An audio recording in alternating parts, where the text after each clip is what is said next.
want to go a little further into this and reach back to some of the things that I said on the first day about the relationship between neoliberal informationalism and second-order cybernetics. One of the things that I said, as you'll recall, is that, and we were just talking about this, in the second-order cybernetics, you have the self-reflexivity. The actor is included in the phenomenon. There is not really a distance. Everyone knows that the very gesture of observation changes the phenomenon being observed. This has been stated explicitly by George Soros. He has a whole theory of reflexive finance. I mean, you can read it in about one paragraph. It's not too complicated a theory, but he is one of the most important hedge fund managers in the world, so his theory must have some meaning, and it does, of course. That's one aspect of it, and that aspect is quite important. One of the things that it leads to is a respect, or at least a strategic awareness of the autonomy of other self-reflexive actors. One cannot conceive in the contemporary economy of human beings as mere material to be pushed around, or as mere quantities. One must always suspect, and this is a very suspicious kind of economy, that they are developing strategies based on their observation of your strategies. That's very much the way financial actors operate. We'll undoubtedly come to this many times in subsequent discussions. But the thing I want to really put the finger on right now is another aspect, which has to do with feedback. In this case, positive feedback. There's someone who theorized that, whose name is Brian Arthur. He comes out of a situation that's perhaps interesting to be aware of here at EGS. It's called the Santa Fe Institute. Something like the new age of every kind of science, really, spurred on by the developments in artificial intelligence, something that I think Wolfgang was very interested in at the time, the big time for this being the 80s and the early to mid-90s. They were not only developing theories of robotics and artificial intelligence, there was also a whole economic school there whose most striking figure was, and I guess is, W. Brian Arthur, although the moment of the Santa Fe Institute is pretty much, I think it's pretty much over. I mean, I'm not really sure. In this book on increasing returns and path dependence in the economy, Arthur writes the following. He says, conventional economic theory is built on the assumption of diminishing returns. Economic actions, for instance, the act of producing goods, say a particular kind of automobile, eventually engender a negative feedback that leads to a predictable equilibrium for prices and market shares. That's to say that the information goes out there, everyone understands it. There's a feedback which acts to stabilize the situation. You can conceive you can see the economic equilibrium as a feedback loop. He says negative feedback tends to stabilize the economy because any major changes will be offset by the very reactions they generate. The high oil prices of the 1970s encouraged energy conservation. So you have high oil prices, sends a signal, and then people start to not only save energy, but they produce lower fuel-consuming cars, lighter cars, new kinds of electrical technology, etc., etc. And increased oil exploration, precipitating a predictable drop in prices by I forgot to look up that last date, it wasn't clear on my photocopy. According to conventional theory, the equilibrium marks the best outcome possible under the circumstances, the most efficient use and allocation of resources. So in neoclassical economics, the idea is that everything always returns to equilibrium because of these factors of people adjusting to price signals. He continues, such an agreeable picture often does violence to reality. In many parts of the economy, stabilizing forces appear not to operate. Instead, positive feedback magnifies the effect of small economic shifts. The economic models that describe such effects differ vastly from the conventional ones. Diminishing returns imply a single equilibrium point for the economy, but positive feedback, increasing returns, make for multiple equilibrium points. There is no guarantee that the particular economic outcome selected from among the many alternatives will be the best one. Furthermore, once chance economic forces select a particular path, it may become locked in regardless of the advantages of other paths. Predictable, shared markets are no longer guaranteed. This was something like the basic credo of the dot-com bubble. It has really two elements. The first is the increasing returns.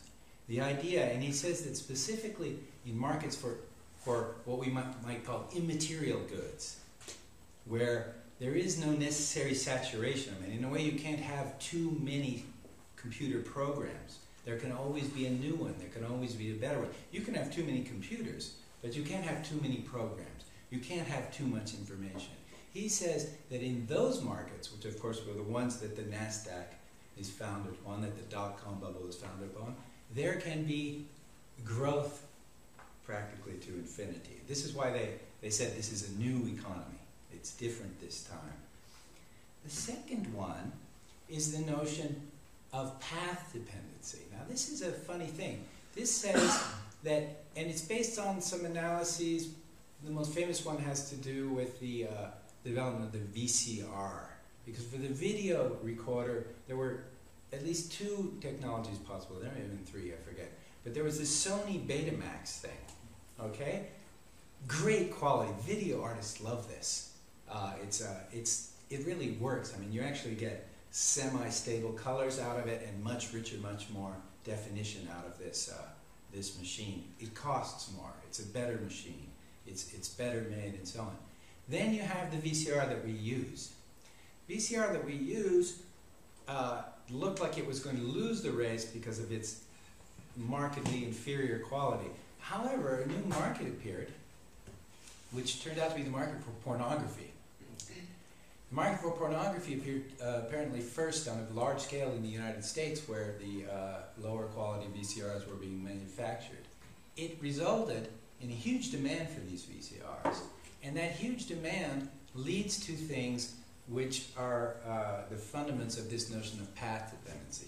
It leads to the expansion of that industry. It leads to the capacity of that industry to invest more, not only in industrial plan and distribution, but also in advertising.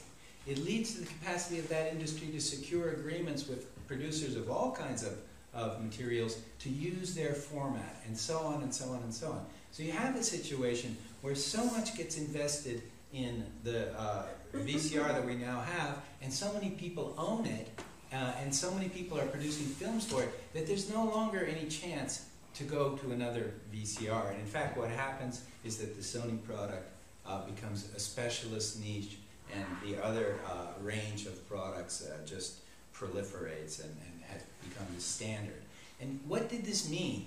This meant that in the eyes of speculators, the big question was, what technologies will become the standards on the market?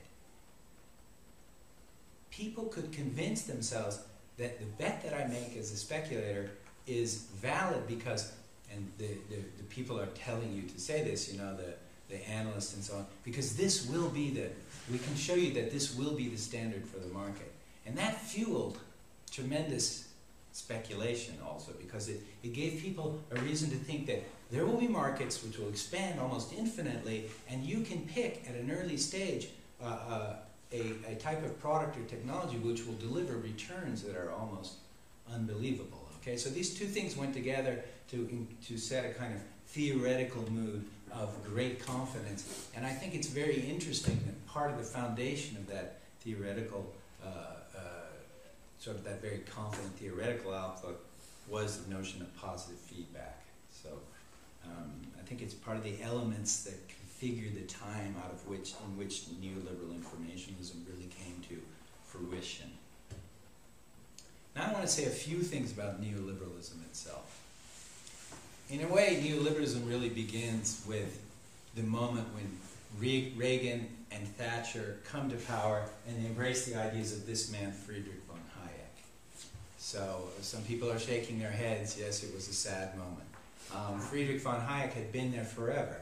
He wrote The Road to Serfdom in 1945, but he did not have any major influence on politics during the post-war period. Politics during the post-war period throughout the whole Western sphere of influence was dominated by Keynesian philosophies of state-regulated growth and welfare state policies. Hayek preached something very, very different. He preached the liberal free market. I've put a quote up here from 1945 from a very important text that is extremely widely quoted in economics and so on, which is called The Use of Knowledge in Society, where he says the most significant fact about this system, the free market system, is the economy of knowledge with which it operates, or how little the individual participants need to know in order to be able to take the right action. In abbreviated form, by a kind of symbol, only the most essential information is passed on, and passed on only to those concerned. It is more than a metaphor to describe the price system, that's the information he's talking about, the information of prices, as a kind of machinery for registering change, or a system of telecommunications which enables individual producers to watch merely the movement of a few pointers, as an engineer might watch the hands of a few dials, in order to adjust their activities to changes of which they may never know more than is reflected in the price movement. So the prices are really where the invisible hand of the economy is supposed to show itself. It need not show itself anywhere else. All you need to know is what the price for something is on the market, and you will know all that you need to know to carry out whatever your business is or whatever your desire is. That means there can be a radical simplification in the bureaucracy that has traditionally been used to manage society. And that leads, eventually, when this idea is widely adopted, to claims like the one made by good old David Rockefeller, the same guy who promoted the Trilateral Commission, who, 25 years later, after the emergence of the Trilateral Commission, says this: in recent years, there's been a trend towards democracy and market economies. That has lessened the role of government, which is something business people tend to be in favor of. But the other side of the coin is that somebody has got to take government's place, and business seems to me to be the logical entity to do it. Again, thanks very much. Again, this is something that was widely quoted at the time. This is quite late. This is 1999 when he said that, at the height of the dot-com bubble, just before it burst, of course. And this was the mood of the times, you know. Now, how did we get from here to there? That's obviously a huge, long path. To get from here to there, you have to. There's a big obstacle in the way. It's called really existing Keynesian government. It's called the welfare state. It's called the vast tradition of social planning and of the attempt to stimulate effective demand, to provide people with the money or the credit that they need to satisfy both their needs and their desires, even when they're relatively poor, when they're part of the working class. So to get there, there had to be some kind of a knife, some kind of a Occam's razor that could cut through the unnecessary bureaucracy and reveal the pure operation of the price system as the only necessary coordinating mechanism in society. And in fact, there were many such things which together can be called neoliberalism. But I think the most clearly formulated one is what in the United States goes by the name of public choice theory. It was developed by James Buchanan and Gordon Tullock in the 1960s and has continued to be developed since then. As this guy William Tabb says, who's a pretty good critic of such thing, he says public choice theory is the theory of government failure the same way that social democracy is a theory of market failure. You know what that means. Social democracy says that the market sometimes fails. It fails to provide, for instance, egalitarian education. So you have to repair this market failure. Market's good for a lot of things, according to social democracy. But when it fails, the state has to come in and make up, recompense that failure. Now, public choice theory is rather a theory of government failure than of market failure. Just as theories of market failure compared actual failures of the market to idealized service provision by the public sector, public choice theory contrasts the inadequacies of real-world actual government to an idealized allocation through perfectly functioning markets. In other words, public choice theory will take Hayek and use it to critique really existing social democracy. Public choice theorists assert that government tends to overstep the bounds of the contract which properly gives the state legitimacy in the eyes of citizens. A close parallel between political exchange and market exchange is at the heart of the framework. Orderly trade in private goods and services can take place only within a legal structure that establishes individuals' rights of ownership and control of resources, enforces private contracts, and places limits on the exercise of governmental powers. The constitutional questions are how government should be constrained, what it should be allowed to do, and what is constitutionally authorized. Mutually advantageous political exchange takes place under a constitutional contract of a minimalist or night watchman state, for it is only such a state which promotes efficiency, enhancing complex private exchanges. Such laissez-faire thinking is a political rather than strictly a scientific position. So basically what the public choice theorists do is they try to prove in every case where public service is being provided that the claim to be serving the public good is in fact masking the satisfaction of a private interest. So they will say that a public health system is in fact just stuffing the wallets of bureaucrats, state-paid doctors, I don't know, architects, and so on and so on and so on, and they will try to critique this public service provision under the idea that the market could allocate the resources better. In this way, this is the formulation of what liberalism has always been, which is a critique of the state.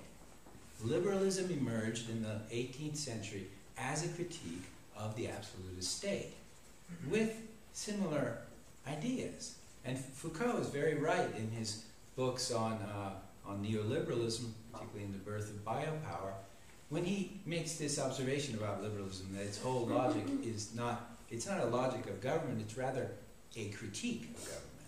It is a critical process. And that, that phrase, the night watchman state, is of course a classical phrase that comes from Ferdinand Lassalle, was a German socialist, who said that the liberal state of 19th century Britain was that, a night watchman state. It's only there, basically, what is the elements of a liberal state? The police and the judiciary. That's all that's needed. Okay? An army too. The police, the judiciary, and an army. That's all that's needed. There is no justification for any further development of the state. Private interests will produce public good according to the visible hand of the market, because private interests in reality allocate all resources in a better way. So this gives you, someone had asked me the other day just casually, what is neoliberalism? And I wanted to kind of try and provide a succinct definition. Now, why is it not liberal? Why is it neoliberal? There are different reasons. There would be many things to say about that, but the most obvious one is that the private interests who are being represented and favored by the operation of this critical logic in the 1980s and 90s are not the interests of individuals. They are the interests of so-called moral persons, that is to say corporations. Corporations, as you know, have the rights of individuals, with the great difference that they don't die, so that they can accumulate forever. I mean, this is a major, major thing. You know, to have the rights of an individual and to be immortal means that you are destined to become Superman. And that's what corporations, of course, that are super, I mean, Exxon is so much bigger than the great majority of national states in terms of its economic clout and its technical capacity. So, So thus, there is a difference between classical liberalism and neoliberalism, and that is also quite important. Okay, now I want to get to this idea of a figure who incarnates this. How are all these things lived? In whom, in what sort of person can we find all of these things coming to expression as a subjectivity? I would like to take the concept that was proposed by Robert Reich, no relation at all to Wilhelm, but actually not an uninteresting guy, and he was critical too. But he tried to analyze, particularly, he was Clinton's labor secretary, and in the years leading up to Clinton's campaign, he tried to analyze how the American economy was really running. And he came up with this figure of the symbolic analyst. He says, the formal education of a symbolic analyst entails refining 4 basic skills: abstraction, system thinking, experimentation, and collaboration. Does this sound familiar to any of you? I kind of like these things: abstraction, system thinking, experimentation, collaboration. He was trying to, Clinton ran, you know, his first campaign was on, we got to have better education. We can't give you back your job in the steel mill, but we will give you better education, he claimed, before cutting all the budgets for any type of, you know. And he did it on the basis of Reich's analysis. So Reich says this. He goes into the 4 terms. The capacity for abstraction, for discovering patterns and meanings, is the very essence of symbolic analysis, in which reality must be simplified so that it can be understood and manipulated in new ways. The symbolic analyst wields equations, formulae, analogies, models, constructs, categories, and metaphors in order to create possibilities for reinterpreting and then rearranging the chaos of data that are already swirling around us. He goes on, system thinking carries abstraction a step further. To discover new opportunities, one must be capable of seeing the whole. The symbolic analyst must continually try to discern larger causes, consequences, and relationships. Problems can usually be redefined according to where you look in a broad system of forces, variables, and outcomes, and unexpected relationships and potential solutions can be discovered by examining this larger terrain. I believe I learned all of this in school, you know, I mean, this is the kind of mentality that I'm sure all of us in the room have grown up with. We've constantly been extolled not just to be creative, but also to think outside the box, to try and step back, to look at the whole, to practice creative forms of abstraction. And of course, to go on and experiment. I mean, this is the real, you know, Nietzschean thing. I mean, in order to learn the higher forms of abstraction and system thinking, one must learn to experiment. Exploring a city on your own, let's derive a little, you know, rather than following a prescribed tour may take you far afield. You may even get lost. But there is no better way to learn the layout or see the city from many different points of view. The habits and methods of experimentation are critical in the new economy where technology's tastes and markets are in constant flux. Finally, there's the capacity to collaborate. So they get us on every level, you know, even the great leftist thing of collaboration. This is so fundamental to all the knowledge management strategies of the 1990s, coming from the arch guru of management, Peter Drucker. You know, there is the capacity to collaborate. Symbolic analysts typically work in teams, sharing the problems and solutions in a somewhat more sophisticated version of a child's playgroup. Symbolic analysts spend much of their time communicating concepts through oral presentations, reports, designs, memoranda, layouts, scripts, and projections, and then seeking a consensus to go forward with the plan. So Reich, this was the program. He wanted to apply this program in an egalitarian way. And to his credit, it must be said that exactly, he points out in his book that there are plenty of symbolic analysts like this one who have no, you know, egalitarian concerns whatsoever, and that to solve this problem, there must be a government regulation, particularly of Wall Street. So I think actually Robert Reich is an interesting guy. It's worth reading his blog. What he says about the thing, you know, the news is interesting. But he's also someone who codified the figure of, the functional figure of the new economy and the symbolic analyst, which is the figure that we even saw being described by the anthropologist Marcus and Holmes as the key figure of the financial sphere, or indeed of the city of gold.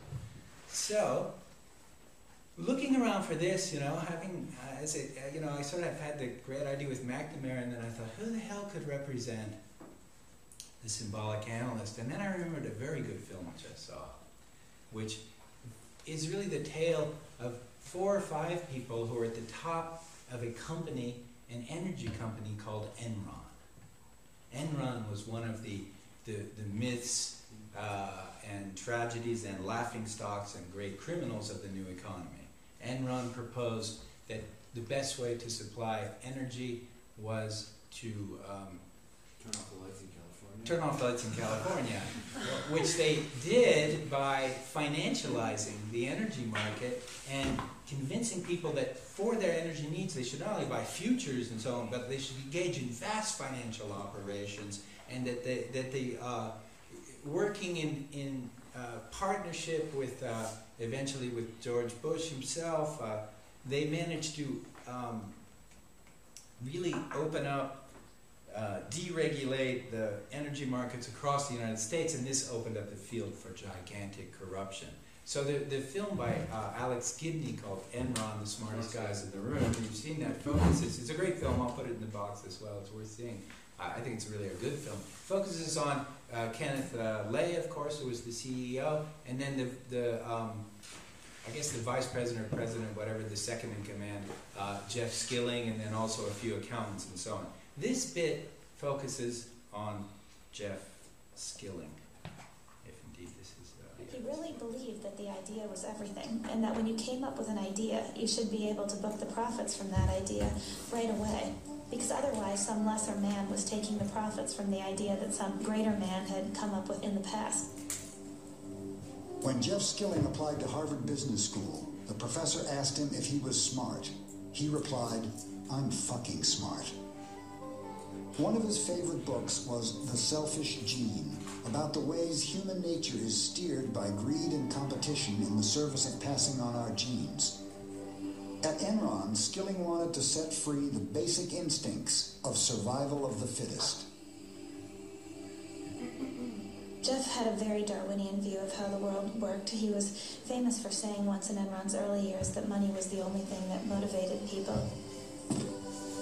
Skilling's notion of how the world should work really trickled down and affected everything about how Enron did business. He instituted a system known as the PRC, or Performance Review Committee. It required that people be graded from a 1 to a 5, and roughly 10% of people had to be a 5, and those people were supposed to be fired. Hence, this came to be known as rank and yank. I personally am convinced that the PRC process is the most important process that we conduct as a company.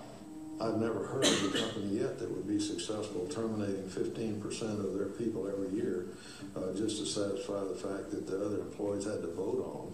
And so when you're being evaluated by that group, you are getting direct communication from Ken and me about what the objectives of the company are and how you fit with those objectives. It was a brutal process.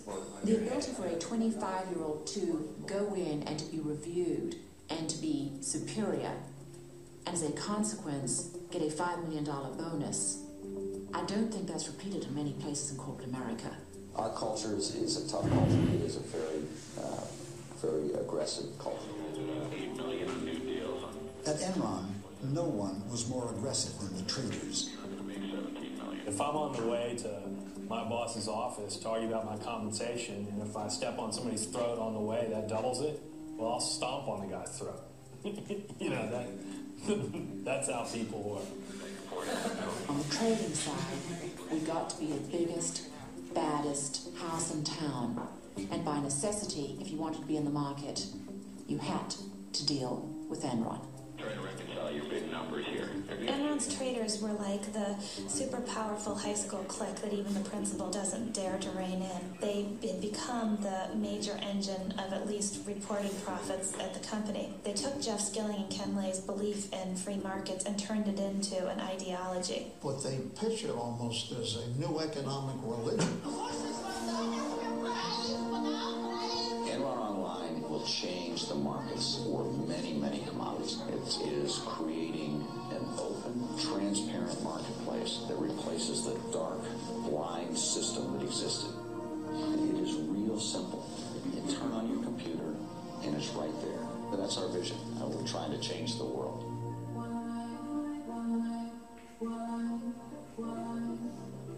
I think Jeff Skilling had a desperate need to believe that Enron was a success. I think he identified with Enron. He proclaimed at one point, "I am Enron." That's a real commercial that aired. Yeah, That's why. Yeah. There's a whole series of that, but that one is the most extreme. I mean, that one's just unbelievable. I found other copies of it, online because people just couldn't believe it. I mean, you notice the Mussolini building, what is that called? The Mussolini monument there, the national monument? Vittorio Emanuele. Yeah, Vittorio Emanuele, the nationalist monument in Rome. And it's just an extraordinary thing to do that. I mean, to do all these things. Of course, this was gigantic criminality, of the kind that's, being practiced now and was practiced in 2008 by companies like Countrywide and so on. These people, some of them, Kenneth Lake, who committed suicide, I'm not sure, I think Skilling's in kind of one of those corporate hotels that they send people to for a couple of years. I mean, it's just impossible not to let them free, But with all his support from the Bush people, I think he's, in fact, I was looking up his case and it's sort of up for a retrial at this point is where it's at. He's still trying to get off. So that maybe embodies the symbolic analyst. Now, I wanted to write about this in the late 90s, and I spent a couple of years researching, and of course I read the things by Robert Reich at that time, but I preferred to talk about the flexible personality, because I thought you could add some more dimensions under that rubric and some more critical dimensions than symbolic analyst. And so there were a lot of things to draw on there, but one of the crucial ones is this book, which remains a very good book, I think, Lyotard's book on the postmodern condition, Report on Knowledge. Lyotard is often, because he kind of, coined the notion of the postmodern with this book, and afterwards sort of defended it. He's often taken as, he defended the concept, he's often taken as somehow a promoter of everything that would go under the rubric of the postmodern. But this book, of course, is not that at all. This book is a report on knowledge, which was done for the the Quebecois government in 1979. Okay, it was probably done rather quickly and so on, with a lot of help from research assistants, but it's a great book, actually. And what it's really examining is how language becomes the support, the basic material of economic exchanges, that what's being exchanged is no longer goods, but ideas.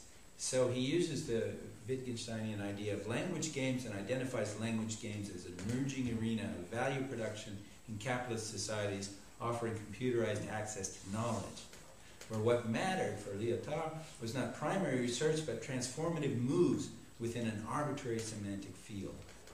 With this linguistic turn of the economy, the unpredictable semiotic transformations of Mallarmé's roll of the dice became a competitive social gamble, as in stock markets beset by insider trading, where chance is another name for ignorance of precisely who is manipulating the rules. Here, cynicism is both the cause and prerequisite of the player's unbounded opportunism. As Virno notes, the opportunist confronts a flux of interchangeable possibilities, keeping open as many as possible, turning to the closest and swerving unpredictably from one to the other. The point becomes clear: to describe the immaterial laborer, prosumer, or networker as a flexible personality is to describe a new form of alienation, not alienation from the vital energy and roving desire that were exalted in the 1960s, but instead alienation from political society, which in the democratic sense is not a profitable affair and cannot be endlessly recycled into the production of images and emotions. So that's kind of the conclusion of my text on flexible personality. And now it would be nice if we took some time to discuss both this text and the one that mattered so much to me, and I think it's such a great text, the one by Paolo Virno, titled in English, The Ambivalence of Disenchantment, and titled in Italian, Opportunismo, Cinismo e Paura.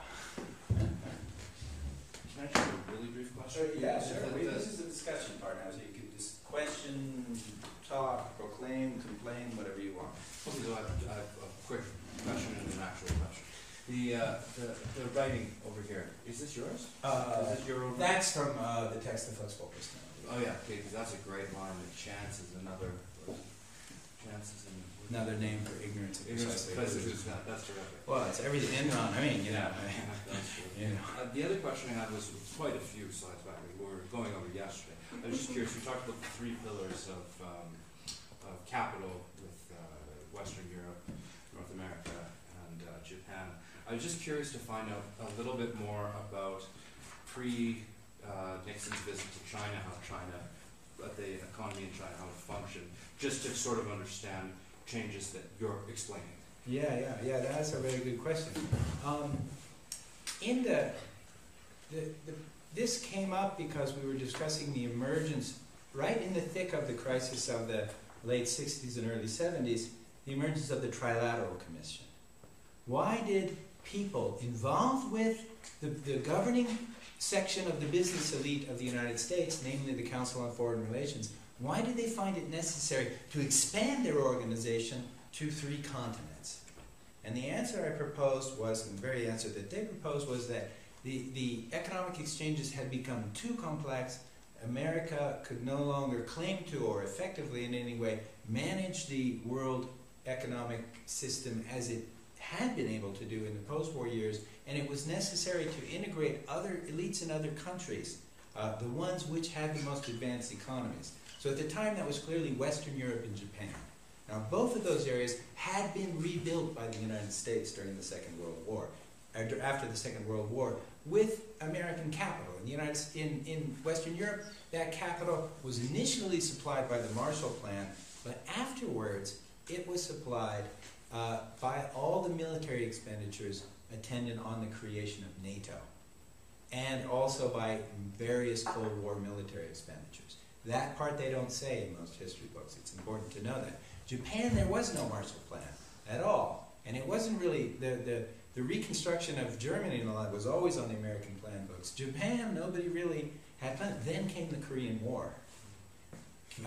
So heavy production equipment was reinstalled in Japan under the American aegis to produce things like jeeps and so on, not to directly produce military the way Germany was already doing. I mean, that's why they let those guys out of jail, right? The Krupps and all those people that had been condemned in Nuremberg were on the streets. Now they were running the factories again by the early 1950s to supply the Cold War military buildup.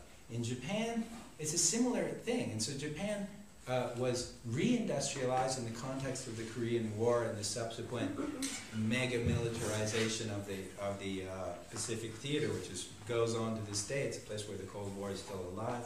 Anyone who's not been to South Korea, I do recommend it. It's impressive. Okay, in all that picture, you don't hear anything about China. China, of course, won. They won against the nationalists, the allies of the Americans. They kicked them out. They were a communist country. They collaborated with the Soviets for a while, and then they had their parting of ways with the Soviets, who could not really afford to continue to develop China. So China was, for a long time, very cut off, and it was even Mao's strategy to cut it off further. When the cultural, by means of the Cultural Revolution and the chaos that happened in China during the 60s,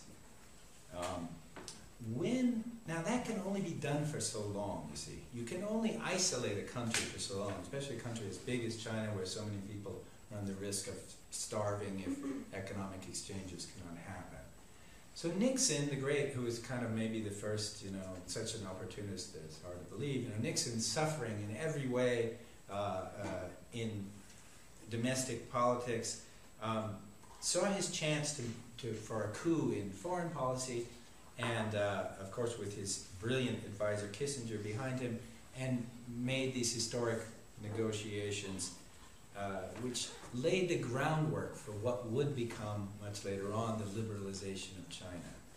Now, how did the buildup of industry in China occur?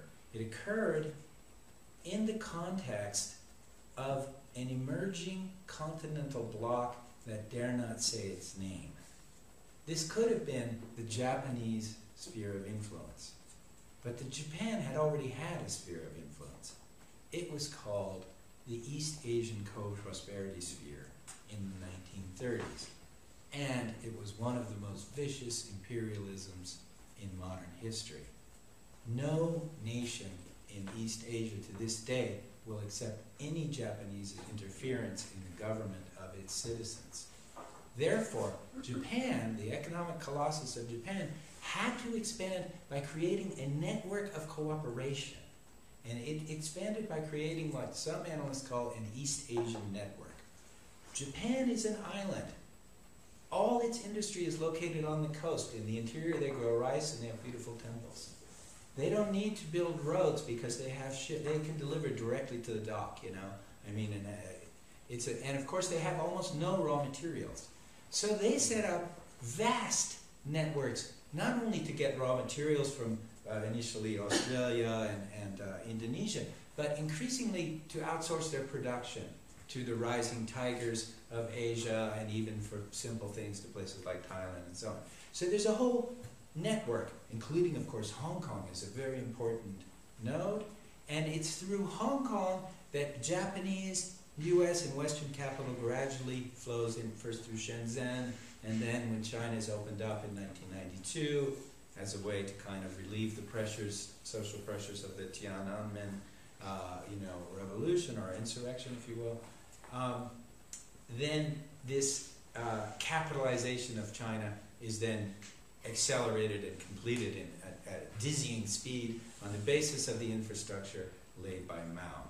So that's a long process in which, you know, you could consider that Nixon and Kissinger gave the thing, but it didn't mean anything serious until really 1992. I mean, the Shenzhen experiment, the first special economic zones, primarily Shenzhen right next to Hong Kong, were launched when, in 1988 or 86, I think 86, by Deng Xiaoping. But it was only after the Tiananmen uprising, you know, where the middle class wanted liberalization, that they decided, okay, we'll give you police control and liberalization, you know. And after 1992, Deng makes his southern tour, and the gate is opened, and all that infrastructure and all those educated people that the communists had managed to create then gave rise to something which I don't think should be called the Chinese miracle, but rather this awesome phenomenon, which maybe we'll talk about a little later.